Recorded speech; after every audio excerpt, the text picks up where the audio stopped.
അതിൽ ഞാൻ എൻ്റെ ഉമ്മാൻ്റെ തന്നെ ഫസ്റ്റ് പറയും.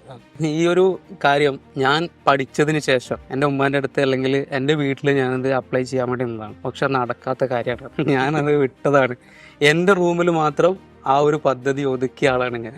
അപ്പോൾ നിങ്ങളുടെ വീട്ടിലൊക്കെ അല്ലെങ്കിൽ മറ്റുള്ളവരുടെ വീട്ടിൽ ഇത് എത്രത്തോളം നടപ്പിലാക്കാൻ കഴിയുമെന്നുള്ളത് എനിക്കറിയില്ല കേട്ടോ. പക്ഷെ ഞാൻ പറയുന്നു, നമ്മൾ ആവശ്യമുള്ള സാധനങ്ങൾ മാത്രം നമ്മളെ വീട്ടിൽ വെക്കുക എന്നുള്ളതാണ്. ഇതൊക്കെ എനർജിയാണ്. നമ്മൾ വീടിൻ്റെ ഉള്ളിൽ നമ്മളടങ്ങുന്ന നമ്മുടെ മൈൻഡ് സെറ്റ് അടക്കം വരുന്ന ഒരു എനർജിയുടെ ഒരു കൗണ്ട് നമുക്ക് എടുക്കാൻ വേണ്ടി കഴിയും.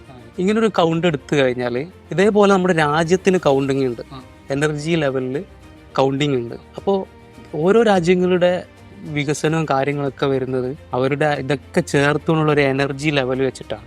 അപ്പോൾ ഞാൻ മനസ്സിലാക്കുന്നത്, വീടിൻ്റെ ഉള്ളിൽ അനാവശ്യ സാധനങ്ങൾ കുത്തി നിറഞ്ഞാൽ ആ വീട്ടിൽ ഐശ്വര്യമില്ലാതാവും. അന്ന് വെച്ച് കഴിഞ്ഞാൽ ബർക്കത്തില്ല എന്ന് പറയും.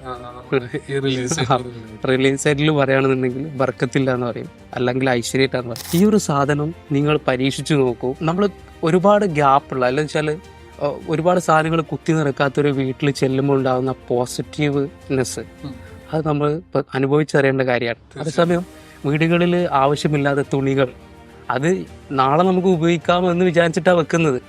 ആക്ച്വലി അയാൾ മരണപ്പെട്ടാൽ പോലും അത് ഉപയോഗിക്കുന്നില്ല എന്നുള്ളതാണ് അതിൻ്റെ ഫാക്ട്.